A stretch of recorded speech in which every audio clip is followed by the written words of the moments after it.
votre filmographie est un éventail très très large.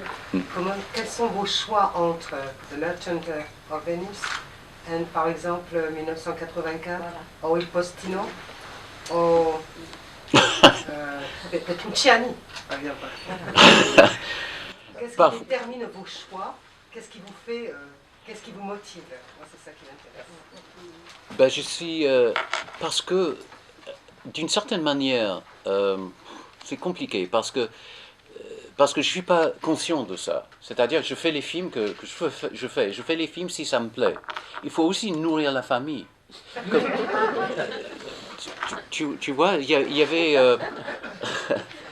le grand Italien Vittorio De Sica disait qu'il y avait des films de cœur, des films di cuore, et des films pour fare mangiare à la famille. Et souvent, il a dit, et souvent, les deuxièmes sont mieux que les films de cœur. Si j'aurais été américain, par exemple, les Américains font ce qui... Et le cinéma, ça devient de plus en plus difficile.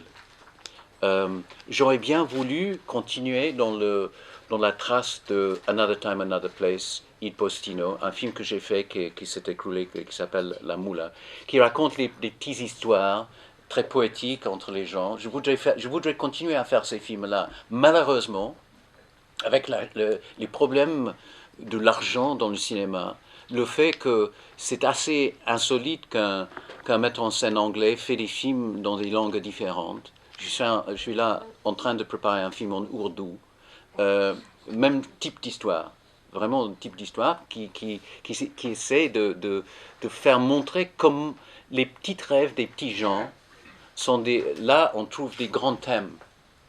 Et là, c'est une tentative de... c'est tiré d'un bouquin de Fatima Bhutto qui s'appelle The Shadow of the Crescent Moon. Et c'est une tentative de donner une vraie cœur, une vraie compréhension des gens qu'on voit à la télévision en train de brûler le drapeau américain. Et de voir que ce sont des gens qui aiment, qui ont des peurs, qui ont des mêmes sentiments que nous. Donc mais c'est vraiment difficile à faire ce film-là. Et quelquefois, je me pose des problèmes comme ça. Et puisque, à partir d'un certain moment, il faut nourrir la famille, j'accepte de faire un gros film. Mais aussi, 1984, par exemple, c'était mon deuxième film. Et la possibilité de faire un grand film comme ça, sur une classique en 1984, une classique de la littérature anglaise, qu'une histoire très très forte. Évidemment, j'avais 36 ans, j'étais jeune, et puis je me souviens, je suis allé sur le plateau quand on faisait le Victory Square, la place de la Victoire, et il y avait 2000 figurants, il y avait 25 caméras, il y avait tout ça, des grues, des assistants, il y avait tout le cinéma. Et là, j'ai dit à Roger Deakins, qui était mon chef-op à l'époque, j'ai dit, c'était notre deuxième film, j'ai dit, Roger, on est arrivé, non? C'est ça le cinéma. Et d'une certaine manière, c'est ça le cinéma. Mais donc j'ai fait ça, et puis il y avait un moment tout de suite après où j'étais le mec auquel Hollywood faisait référence pour faire des films de science-fiction. Et ils m'ont offert des films de science-fiction. Et moi j'étais très, je sais pas, j'étais innocent. Je pensais que ça arrivait à tout le monde, tu vois. Je suis allé à Hollywood, ils m'ont proposé un film, ils m'ont dit un truc. Le chef du studio m'a donné un scénario. Il a dit, lis ça, si tu l'aimes, tu commences lundi. Écoute, imaginons que ça existe là maintenant, mais non. Mais moi je pensais que ça existait. Et j'ai dit, ouais, je vais le lire, et puis si ça me plaît, je ferai. J'ai lu le scénario. Et je comprenais absolument rien de ce truc-là. Je ne sais pas moi ça. Donc, je suis reparti. Le film était Robocop. Et si je l'aurais fait, j'aurais eu une carrière complètement différente. Voilà. Voilà. C'est un peu ça. Le Marchand de Venise, ça m'est arrivé comme ça. Il y avait un mec qui me dit est-ce que tu as envie de travailler avec Al Pacino? J'ai dit oui, évidemment. Qui non. En plus, c'est un mec absolument sympathique. Il est divin. Il est devenu un très grand ami. Et j'ai dit oui. Et de faire Le Marchand de Venise, j'avais des idées, comme je vous ai montré. J'ai dit mais pourquoi pas? Pourquoi pas tenter un Shakespeare? Ça veut dire pas que je vais faire du Shakespeare chaque jour. Non. Et je n'ai jamais fait du théâtre, donc je n'ai pas des liens au théâtre. Donc voilà, c'est pour ça que j'ai une gamme un peu ça. Si j'aurais la possibilité de faire ce que je pourrais faire, honnêtement, il y a un fil de film de Another Time, Another Place, Il Postino, La Moula que je voudrais faire en Espagne et que s'est écroulé à cause de la BFI, mais on ne parlons pas de ça. Et Shadow of the Crescent Moon. Ce sont les types de films que si j'aurais pu les faire en permanence, mais de faire des petits films comme ça, qui ont un public, évidemment, des festivals, un petit public d'art et essai, on ne gagne pas la vie. Et en fait, je suis allé à Hollywood et j'ai vu que les grands cinéastes de Hollywood, ils faisaient des petits films, mais des grands films aussi. Et on me reproche ça parce que je suis européen, je suis anglais, et puis je sais pas quoi. Mais oui, c'est une gamme, mais je ne suis pas conscient de ça. Je fais... le truc, c'est de faire le possible. Ce qui est possible, il faut le faire. Sinon, on risque de ne pas gagner des sous. Voilà. Les grands écrivains font la même chose. Mais oui. Et c'est difficile pour les critiques parce qu'évidemment ils veulent écrire n'importe quoi sur les gens, mais bon, voilà. Est-ce que vous pouvez nous parler de 1984, de sa réalisation, des difficultés que vous avez rencontrées Il y a tout un discours là-dessus. En fait, il y avait un moment où j'allais dans les endroits faire des discours pour les dîners, des trucs comme ça. Et j'ai toujours raconté le tournage de 1984. Ça, c'était inouï. C'était inouï. Je ne peux pas tout raconter là maintenant parce que ça va durer des heures. Ceci dit, il nous est arrivé, Simon Perry et moi, et Roger Deakins, mon producteur, chef-op et moi, la chance de le faire parce qu'on était en 1983 et personne faisait le film évident. Et il paraît qu'il y avait Coppola qui allait le faire, mais puis non, et puis on a découvert que les droits appartenaient à un avocat de Chicago, Marvin Rosenblum. Et donc on a dit, on va l'appeler. Et puis on l'appelait. Et lui, il était complètement, comment ça se dit, il avait peur de tout, parce qu'il avait peur de tout perdre. Et nous avons dit, on n'a pas de sous, mais moi je mettrai le scénario, Simon il va aller chercher de l'argent, et si vous mettez les droits, on y va. Et on jure de le faire dans cette année qui suit, là, et de le faire sortir en septembre. On avait 9 mois. C'était un enjeu. Et il a accepté, et puis hop, je suis venu à Paris. J'ai écrit le scénario de 1984 à Paris, rue de la Grange-Aubaine, dans une petite garçonnière. Et voilà, en 3 semaines, j'avais le scénario. À la fin de l'année, Simon a fait, avec Richard Branson de Virgin, ils ont décidé de tout financer. On commençait la pré-production en janvier. Et puis voilà, on a terminé le film en juillet et tout. Et c'était là où commençaient tous les problèmes, parce que puisqu'on allait très très vite. Oh, d'abord, C'est inouï ça. On n'avait pas le rôle de Richard Burton, on ne l'avait pas. Je voudrais Paul Scofield, le grand acteur shakespearien pour jouer le rôle. Mais lui, il a cassé la jambe. Puis on a fait appel à Marlon Brando. Et son agent disait, Marlon Brando ne sortait pas, même pas du lit sans $1 million. Qu'est-ce que vous avez comme et nous avons dit 80 000.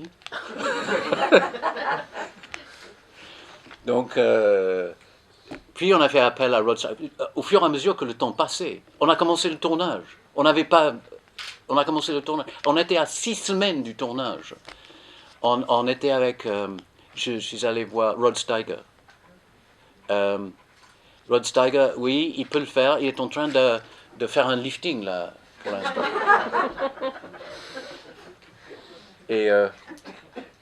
Et 2 semaines après, on avait un télégramme de New York qui disait malheureusement, le lifting de M. Steiger a tombé.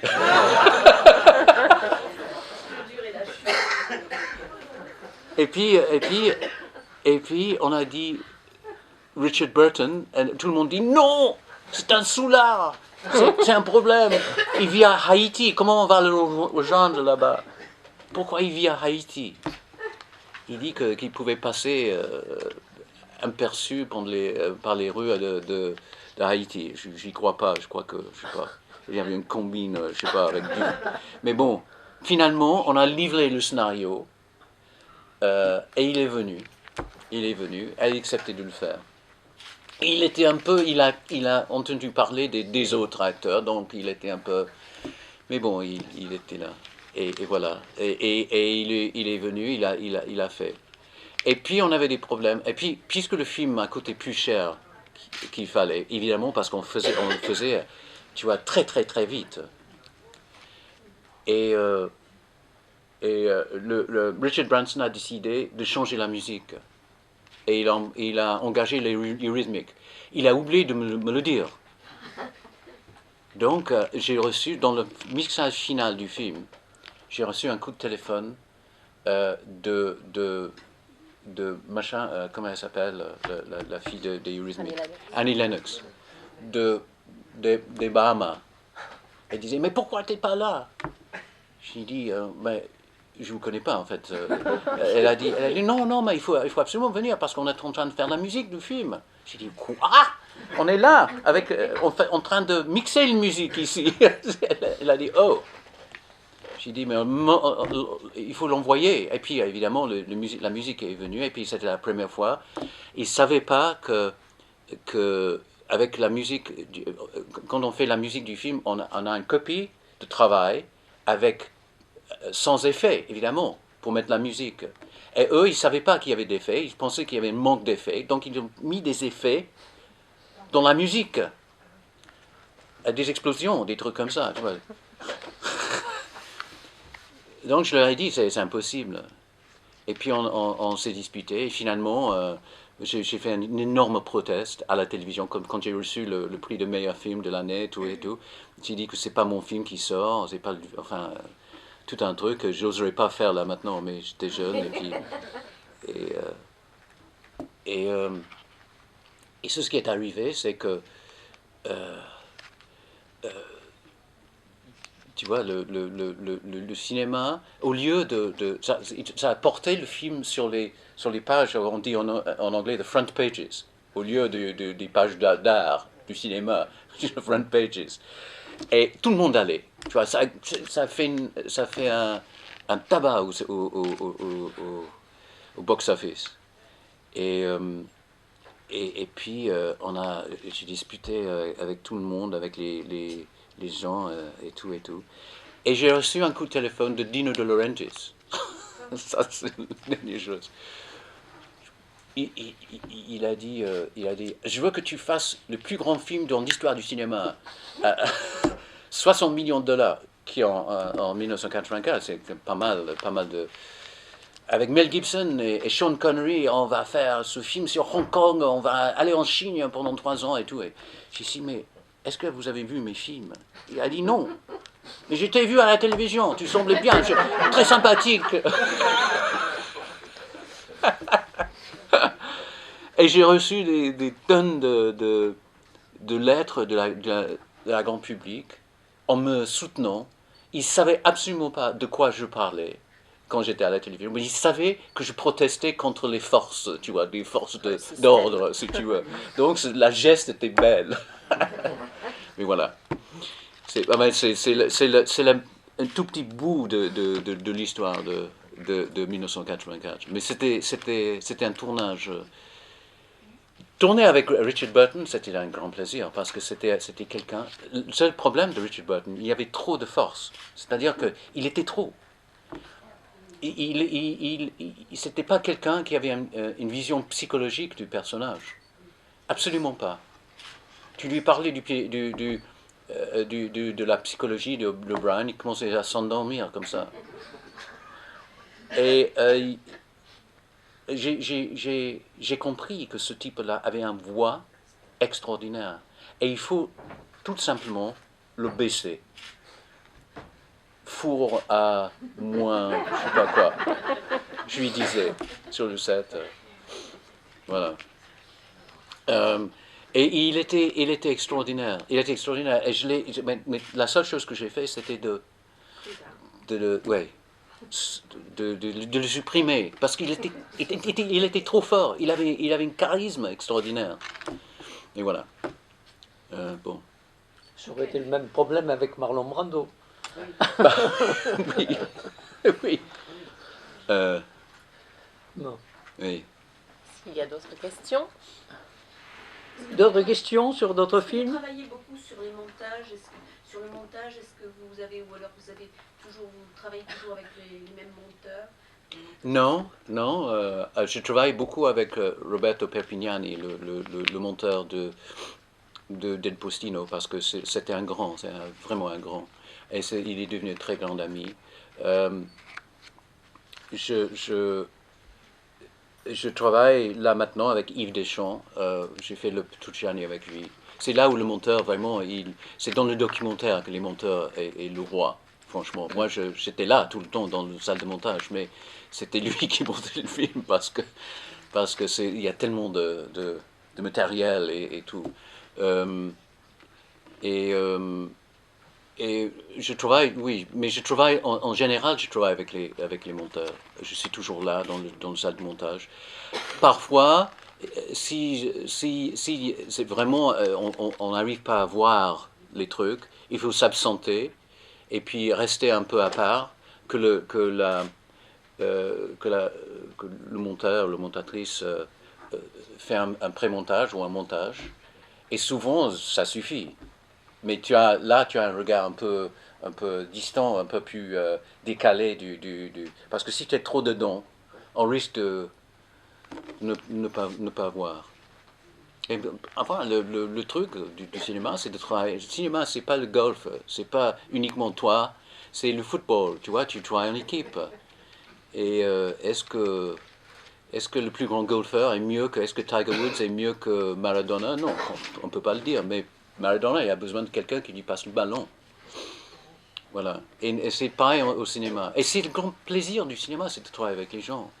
Moi, j'écris beaucoup, mais l'écriture, je déteste. Je déteste d'être tout seul dans une pièce en essayant d'écrire. Je fais tout pour ne pas y être, tu vois. Et tu as l'impression que le monde te passe comme ça. Le monde s'évanouit, tu vois, disparaît. Et puis tu es là dans ton monde et tu perds. C'est une perte de temps. Moi, j'aime bien être là au milieu d'une équipe de 150 personnes en sachant pas ce que je vais faire, tu vois. C'est le moment le plus grisant de ma vie, d'être là. Et je me dis, mais putain, qu'est-ce que je vais faire là maintenant? Qu'est-ce que je vais... Il y a tous ces gens qui... Et c'est là que c'est parce que, comme beaucoup de réalisateurs, je suis dans la vie, je suis très indécisif. J'arrive pas à prendre des décisions. C'est ma femme qui prend des décisions. Moi, j'y arrive pas. Mais c'est parce que... Et puis, on a besoin d'être dans une situation extrême comme ça pour prendre une décision. Et j'ai noté que beaucoup de réalisateurs sont comme ça.